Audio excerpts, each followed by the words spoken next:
Good evening साथियों, स्वागत है आप सभी का आपके अपने यूट्यूब चैनल पॉलिटेक्निक अड्डा पे। बच्चों, आज हम लोग एक और बेहतरीन चैप्टर शुरुआत करने वाले हैं ऑप्टिक्स का, और ये चैप्टर नंबर 14 है। तो आइए शुरू करते हैं। इस चैप्टर में आपको देखिए, इस चैप्टर का नाम है बच्चों reflection of light at spherical mirror, यानी कि प्रकाश का गोलीय दर्पण का परावर्तन। इसमें हम लोग समझेंगे कि दर्पण क्या है, गोलीय दर्पण क्या होता है, दर्पण क्या होता है और इससे परावर्तन कैसे होता है। ये इसको हम लोग इस वीडियो में समझेंगे, और इससे भी थ्योरी को कंप्लीट रखिएगा, क्योंकि इसके जस्ट बाद हम लोग इसका न्यूमेरिकल पढ़ने वाले हैं, और न्यूमेरिकल से क्वेश्चन आपके एग्जाम में पूछा जाएगा बच्चों। तो देखिए, सबसे पहले आपको पढ़ना है मिरर, दर्पण। मिरर को बच्चों दर्पण कहा जाता है। दर्पण का मतलब क्या है इसको समझेंगे, उसके बाद वन बाय वन करके जितने भी इसमें आपके टॉपिक दिए हुए हैं उन सारे टॉपिक को हम लोग देखेंगे। देखिए, दर्पण जो है ना, एक कांच का सतह होता है। दर्पण जो है कांच का एक सतह होता है, समतल सतह होता है, जो प्रकाश का नियमित परावर्तन करता है। नियमित परावर्तन करता है। याद रखिएगा बच्चों, परिभाषा बोल देते हैं, उसके बाद से जो भी इसमें समझने वाली बात है उसको आप समझिएगा।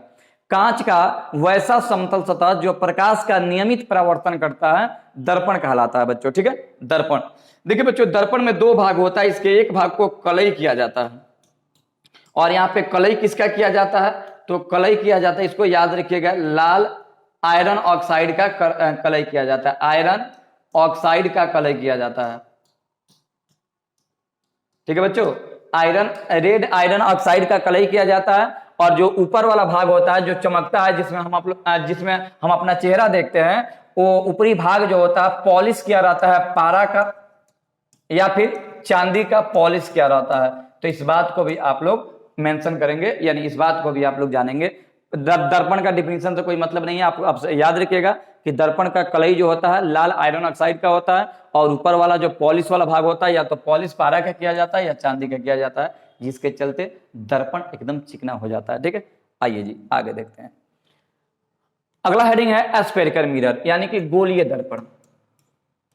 गोलीय दर्पण। देखिए बच्चों, ये गोलीय दर्पण है। कहता क्या है, डिफिनीशन सुन लीजिएगा। डिफिनीशन कहता है कि कांच का वैसा सतह, कांच का वैसा खोखला गोला, कांच का वैसा खोखला गोला जिसका प्रवर्तक सतह किसी खोखले गोले का भाग होता है, उसे स्फेरिकल मिरर कहते हैं। इसके एक भाग को कलई करके बनाया जाता है, या तो इधर से कलई करेंगे या तो इधर से कलई करेंगे बच्चों। ठीक है, ये है गोलीय दर्पण। ठीक है, गोलीय दर्पण याद रखिएगा। वैसा दर्पण जिस, परिभाषा देख लो जी, वैसा दर्पण जिसका परावर्तक सतह किसी खोखले गोले का भाग होता है, उसे गोलीय दर्पण कहते हैं। इससे भी क्वेश्चन कोई खास आता नहीं है, तो ये कोई मेंशन वाली बात नहीं है जी। आगे बढ़ते हैं। देखो जी, गोलीय दर्पण की बात करें ना, तो गोलीय दर्पण दो प्रकार का होता है। एक होता है अवतल दर्पण। गोलीय दर्पण याद रखिएगा बच्चों, एक होता है अवतल दर्पण और दूसरा होता है बच्चों उत्तल दर्पण। यानी बच्चों, दर्पण दो प्रकार का, एक होता है अवतल और एक होता है उत्तल। कौन सा दर्पण, तो गोलीय दर्पण दो प्रकार का होता है, अवतल और उत्तल। ठीक है, आगे बढ़ते हैं जी। पहला आपको पढ़ना है कनकेव मिरर। पहला इसमें क्या पढ़ना है जी, कनकेव मिरर, यानी कि अवतल दर्पण। अवतल दर्पण। अवतल दर्पण ऐसे होता है जी, मुड़ा हुआ होता है, और इसका देखो जी, ये अंदर जो है ना परावर्तक सतह होता है। परावर्तक सतह, यानी कि ये प्रिंसिपल एक्सिस है, परावर्तन की क्रिया अंदर ही होती है अवतल दर्पण में। यानी कि वैसा दर्पण जिसका परावर्तक सतह, परावर्तक सतह क्या होता है, वैसा दर्पण जिसके उठे हुए भाग पर कलई किया रहता है तथा धसे हुए भाग से प्रकाश का परावर्तन होता है, उसे हम लोग अवतल दर्पण कहते हैं। वैसा दर्पण जिसका परावर्तक सतह धसा हुआ होता है तथा उठे हुए भाग पर कलई किया जाता है, और कलई किसका किया जाता है आप अच्छी तरीके से जानते हैं, आयरन ऑक्साइड का किया जाता है, लाल आयरन ऑक्साइड का किया जाता है। और याद रखिएगा, अवतल दर्पण में जो परावर्तक सतह होता है वो अंदर की ओर होती है, केंद्र की ओर होती है। ठीक है ना, आगे बढ़ते हैं जी। दूसरा आपका हेडिंग है कन्वेक्स मिरर, यानी कि उत्तल दर्पण। ठीक है बच्चों, अवतल में देखे थे कि परावर्तक सतह धसा होता है, उत्तल में परावर्तक सतह उठा होता है, ऐसे होता है जी परावर्तक सतह, ठीक है। यानी कि ये जो परावर्तक सतह होता है उठा होता है। परिभाषा क्या होगा कि वैसा दर्पण जिसका परावर्तक सतह उठा होता है उसे कौन सा दर्पण कहते हैं जी? कन्वेक्स मिरर कहते हैं, यानी कि उत्तल दर्पण। कन्वेक्स मिरर कहते हैं यानी कि उत्तल दर्पण कहते हैं जी। आगे बढ़ते हैं, देखिएगा थ्योरी एकदम शॉर्ट में देखना है क्योंकि थ्योरी ये उतना ही अच्छा है। देखिए इसमें थ्योरी से ज्यादा आपको ना इसका साइन कन्वेंशन में ध्यान देना है क्योंकि न्यूमेरिकल इससे बहुत मात्रा में पूछी जाती है, ठीक। देखिएगा जी अब हम लोग यहाँ पे समझेंगे बच्चों कि some important point related to spherical mirror, यानी कि गोलीय दर्पण से संबंधित हम कुछ महत्वपूर्ण बात को समझेंगे। पहला है पोल। पोल को बच्चों ध्रुव कहते हैं, इसको भी जानेंगे कि इसमें ध्रुव कहां होता है। सेंटर ऑफ कर्वेचर का मतलब होता है वक्रता त्रिज्या, वक्रता त्रिज्या होता है। दूसरा है radius of centre of curvature. Centre of curvature का मतलब होता है वक्रता केंद्र, सेंटर ना है जी, वक्रता केंद्र। दूसरा है रेडियस ऑफ कर्वेचर, इसको बोलते हैं वक्रता त्रिज्या, वक्रता त्रिज्या होता है। दूसरा है प्रिंसिपल एक्सिस, प्रधान अक्ष, प्रधान अक्ष होता है। तीसरा है प्रिंसिपल फोकस यानी कि मुख्य फोकस, मुख्य फोकस। और बच्चों आखिरी जो है इसमें पढ़ना फोकल लेंथ यानी कि फोकस दूरी, फोकस दूरी।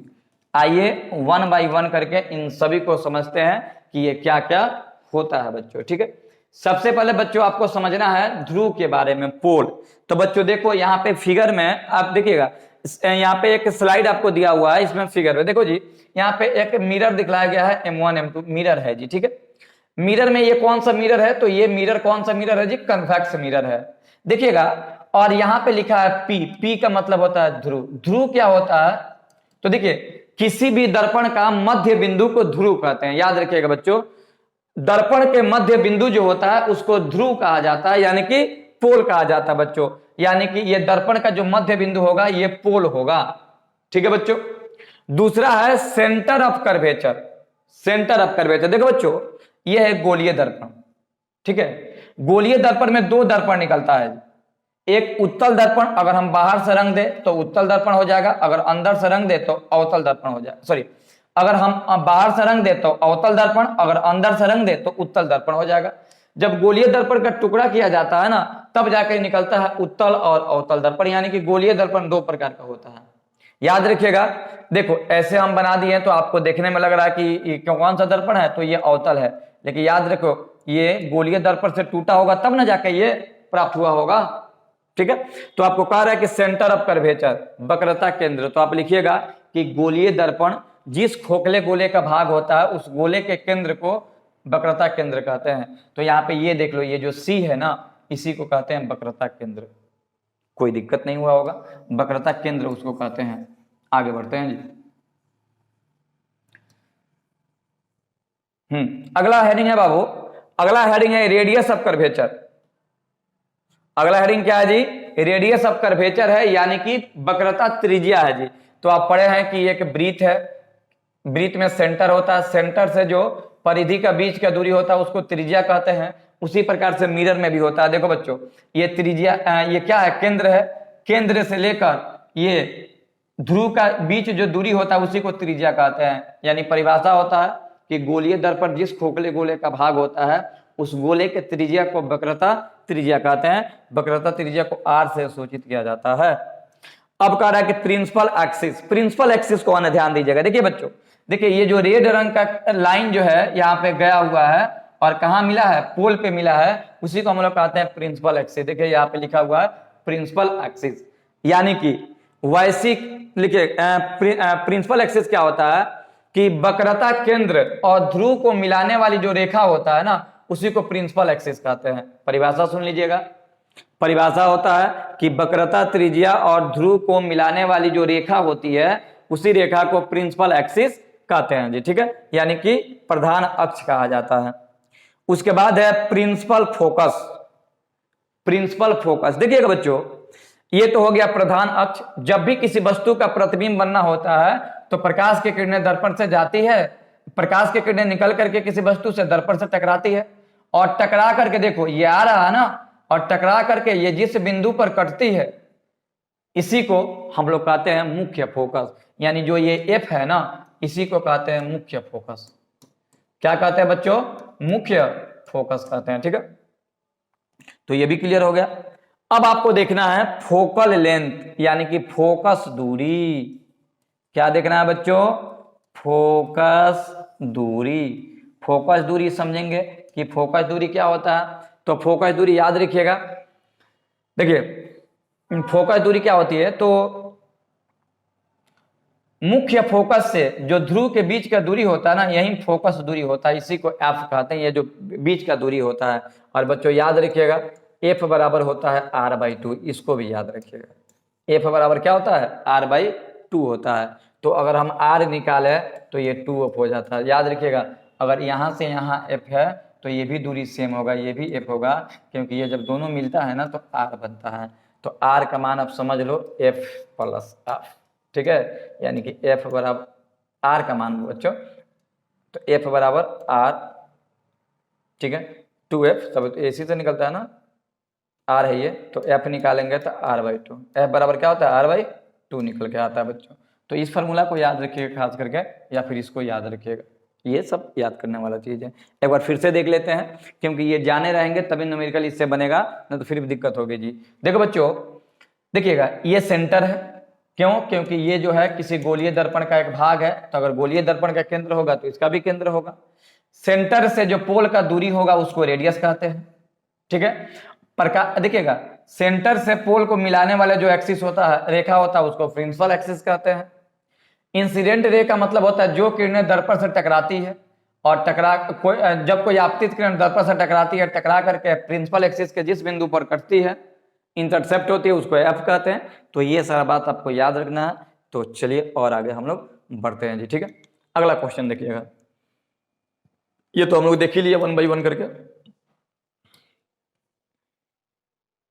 अब देखो जी, आपको देखना है diagram formation of image by concave mirror, यानी कि अवतल दर्पण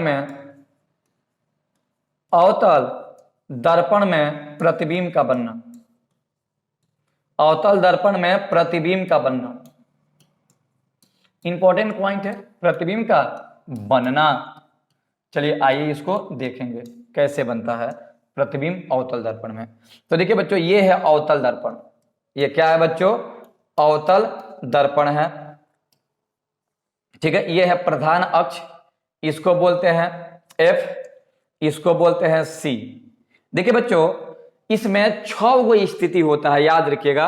अवतल दर्पण में कितना स्थिति होता है जी? अवतल दर्पण में, तो अवतल दर्पण में 6 गो स्थिति होता है, यानी कि 6 प्रकार से इमेज बनते हैं। कारण क्या है? देखिए इमेज तो 2 ही प्रकार का होता है, वास्तविक और काल्पनिक। लेकिन देखिए याद रखिएगा बच्चों, इमेज 2 ही प्रकार का होता है। और एक बात और भी याद रखिएगा कि अवतल दर्पण में, पहले ये सब नोट में लिखते रहिएगा जी। ठीक है, अवतल दर्पण में वास्तविक तथा काल्पनिक, वास्तविक तथा काल्पनिक दोनों प्रतिबिंब बनता है, दोनों प्रतिबिंब बनता है, प्रतिबिंब बनता है जी। याद रखिएगा बच्चों, अवतल दर्पण में वास्तविक और काल्पनिक दोनों प्रकार के प्रतिबिंब बनते हैं जी। ठीक है, इसमें 6 स्थिति होता है। पहला होता है कि जब वस्तु अनंत पे हो तब क्या होगा? अनंत पे। दूसरा स्थिति होता है कि अनंत और सी पर होगा, सी के बीच होगा तो क्या होगा? 2 स्थिति हो गया। पहला स्थिति अनंत होता है, दूसरा ये। तीसरा होता है कि जब वस्तु वक्रता केंद्र पर होगी तो क्या होगी? चौथा स्थिति होता है कि जब वस्तु वक्रता केंद्र और एफ के बीच होगी तो क्या होगी? चौथा, 2 3 हो गया, ये 4 हो गया। पांचवा होता है कि जब वस्तु मुख्य फोकस पे होगी तो क्या होगी? और छठा केस होता है कि जब वस्तु इन दोनों के बीच होगी तो क्या होगी? बच्चों याद रखिएगा, इस 5 केस में ना वास्तविक प्रतिबिंब बनता है। हम डायग्राम दिखाने वाले हैं सबका, वास्तविक बनता है। लेकिन जब वस्तु एफ और पी के बीच होती है ना, तो आभासी यानी कि काल्पनिक प्रतिबिंब बनता है। वस्तु से बड़ा बनता है। ठीक है, चलिए इसको देख लीजिए और आगे बढ़ते हैं जी। चलिए देखिए, अब यहाँ पे डायग्राम फॉर्मेशन दिया हुआ है। बोले थे कि बच्चों 7 प्रकार का इमेज बनता है, 7 पॉइंट होते हैं। इमेज तो 2 ही प्रकार का होता है, वास्तविक और काल्पनिक, लेकिन अवतल दर्पण में 6 स्थितियां संभव होती है।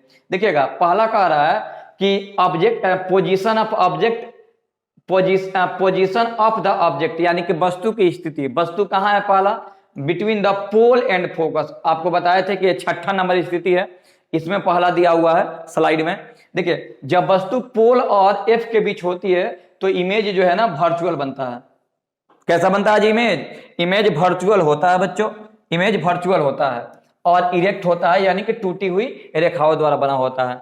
और ये कैसा होता है? तो मैग्नीफाइड होता है, यानी आवर्धित होता है। दूसरा देखिएगा, एट फोकस। जब वस्तु फोकस पर होती है तो उसका इमेज जो है ना, ये इमेज का पोजीशन दिया हुआ है, तो इमेज जो है इन्फिनिटी पे बनती है। इन्फिनिटी का मतलब होता है अनंत होता है, यानी कि प्रतिबिंब कहाँ बनेगा? अनंत में बनेगा। कैसा बनेगा? इन्वर्टेड, यानी उल्टा बनेगा, रियल बनेगा, और वस्तु से बड़ा बनेगा, यानी कि वेरी लार्ज होता है। तीसरा देखिएगा, between focus and centre of curvature, यानी इसका हिंदी होगा कि फोकस और वक्रता त्रिज्या के बीच, सॉरी, फोकस और वक्रता केंद्र के बीच कोई वस्तु होगा तो क्या होगा? तो बनेगा कहां उसका image? Beyond the centre of curvature, यानी कि सेंटर ऑफ कर्वेचर के परे बनता है। कैसा बनता है? तो इन्वर्टेड बनता है और रियल बनता है, यानी कि उल्टा बनता है और वास्तविक बनता है, और ये भी मैग्नीफाइड होता है। ठीक है, तीसरा देखिएगा, 3 नंबर तो हो गया। 4 नंबर देखिएगा, at the centre of curvature. ये बड़ा इंपॉर्टेंट है जी, सेंटर ऑफ कर्वेचर वाला, कई बार पूछा है। देखिएगा, सेंटर ऑफ कर्वेचर का मतलब होता है कि जब वस्तु वक्रता केंद्र पर हो, यानी कि सी पर हो।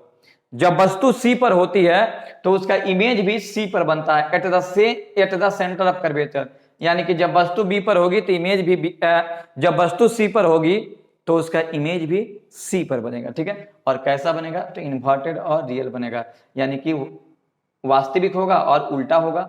और सेम 10 ऑब्जेक्ट, याद रखिएगा, अवतल दर्पण में जब वस्तु वक्रता केंद्र पर होती है तो उसका प्रतिबिंब वक्रता केंद्र पे वास्तविक, उल्टा और वस्तु के बराबर बनता है, इसलिए इंपॉर्टेंट है। ठीक है, वस्तु के बराबर बन जाता है। और 5 नंबर है beyond the centre of curvature, यानी अनंत और सेंटर ऑफ कर्वेचर के बीच हो तो between the centre of curvature and focus, यानी कि उसका प्रतिबिंब जो है ना सेंटर ऑफ कर्वेचर, वक्रता केंद्र और फोकस के बीच बनता है, वास्तविक और उल्टा।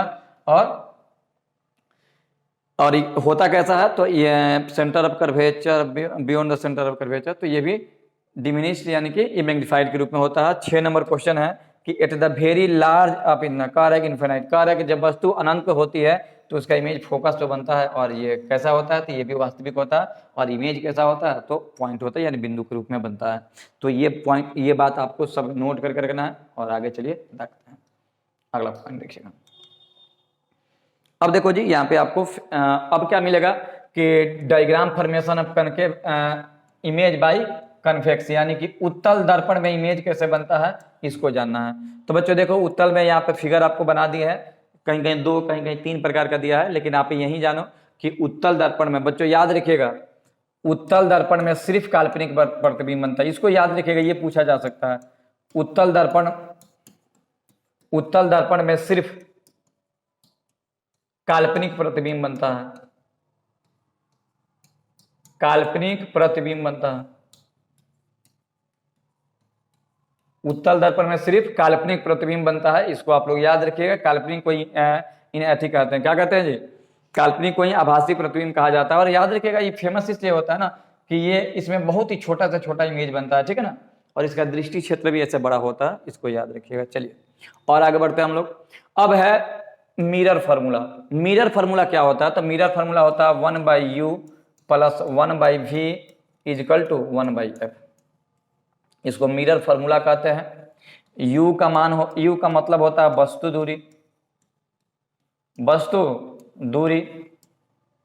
v का मान होता है प्रतिबिंब दूरी, और f का मतलब होता है फोकस दूरी। f का मतलब क्या होता है बच्चों? तो f का मतलब होता है फोकस दूरी होता है जी, ठीक है। अब इसको थोड़ा सा और समझते हैं जी। देखो ये होता क्या है, जैसे मान लेते हैं कि ये दर्पण है, ठीक है, अवतल दर्पण ही दिखलाया गया है। वस्तु हम यहाँ पे रखे हैं तो यहाँ से यहाँ तक का जो दूरी होगा ना वो u होगा, ठीक है। वस्तु मान लेते हैं कि प्रकाश आया, टकरा कर ऐसे चला गया और इससे प्रकाश निकला और ये यहाँ पे कट गया, ठीक है। तो देखो यहाँ पे देखिए जहाँ पे किरणें कटती है ना वहां पे इमेज बनता है, तो यहाँ से देखो ये इमेज बना यहाँ पे, ठीक है, और ये ऑब्जेक्ट है, तो ये इसको हम लोग कहेंगे v। और जहाँ पे ये देखो जहाँ से किरणें गई टकरा कर वापस आई तो यहाँ से यहाँ तक हम लोग कहते हैं f। यानी कि जब आपतित किरणें प्रधान अक्ष के जिस बिंदु पर काटता है उसको फोकस दूरी कहते हैं और उस पॉइंट को हम लोग फोकल मुख्य फोकस कहते हैं। तो ये इस प्रकार से होता है। और भी समझिएगा एक बात, चलिए ये हो गया क्लियर, आगे बढ़ते हैं जी। अगला देखिएगा, अगला पॉइंट, अगला बाबू लीनियर मैग्निफिकेशन। लीनियर मैग्निफिकेशन का मतलब होता है रैखिक आवर्धन, रैखिक आवर्धन, ठीक है। रैखिक आवर्धन का फॉर्मूला क्या होता है इसको समझिएगा। प्रतिबिंब की ऊंचाई, प्रतिबिंब की ऊंचाई तथा वस्तु की ऊंचाई, प्रतिबिंब की ऊंचाई तथा वस्तु की ऊंचाई का जो अनुपात होता है ना उसी अनुपात को हम लोग क्या कहते हैं, तो रेखीय आवर्धन कहते हैं। और इसका फॉर्मूला की बात करें तो माइनस v बाई यू होता है, ठीक है बच्चों। देखिए रैखिक आवर्धन को हम m से सूचित करते हैं, परिभाषा सुन लीजिएगा। प्रतिबिंब की ऊंचाई तथा वस्तु बिंब की ऊंचाई के अनुपात को रेखीय आवर्धन कहते हैं। तो रेखीय आवर्धन का m होता है प्रतिबिंब की ऊंचाई अगर h डैश है, वस्तु की ऊंचाई अगर h है, तो एक ये फॉर्मूला होता है। दूसरा एक ये फॉर्मूला आप लोग अप्लाई करते हैं v by u, minus v by u. इन दोनों को आप लोग याद रखिएगा, या जब दोनों को हम मिलाएंगे तो ऐसे निकलेगा h डैश बाई h बराबर माइनस v बाई यू। ये है आपका रेखीय आवर्धन का फॉर्मूला जी, ठीक है। तो इसको आप लोग क्लियर रखिएगा। एक यहाँ पे नोट भी आपको याद रखना है, नोट में देखिएगा, नोट इसको एकदम खास याद रखिएगा बच्चों। अगर m का मान अगर पॉजिटिव आ रहा है ना तो समझिए कि काल्पनिक प्रतिबिंब बनेगा, काल्पनिक प्रतिबिंब, ठीक है, प्रतिबिंब बनेगा, ठीक है बच्चों। अगर m का मान निगेटिव आ रहा है तो कौन सा प्रतिबिंब बनेगा, वास्तविक बनेगा। m का मान अगर निगेटिव आएगा तो कौन सा प्रतिबिंब बनेगा जी, वास्तविक बनेगा, ठीक है। और भी एक बात याद रखिएगा, चलिए इसको आप लोग लिख लीजिए, फिर से लिखते हैं। देखिएगा अगर हम अवतल दर्पण की बात करें ना, अवतल दर्पण, तो आप जानते हो कि अवतल दर्पण में वास्तविक और काल्पनिक दोनों प्रतिबिंब बनता है, तो इसका वैल्यू माइनस और प्लस होता है, यानी पॉजिटिव निगेटिव होता है, ठीक है बच्चों। लेकिन अगर हम उत्तल की बात करें बच्चों, उत्तल दर्पण की, तो उत्तल दर्पण में ऐसा देखने को नहीं मिलता है, m का मान सिर्फ प्लस होता है, m का मान सिर्फ क्या होता है, प्लस होता है। तो आप इस बात को भी आप लोग याद रखेंगे। अगला पॉइंट देखते हैं, यूज ऑफ कनकेव मिरर, बहुत ही सुंदर है, अवतल दर्पण का उपयोग, अवतल दर्पण का उपयोग।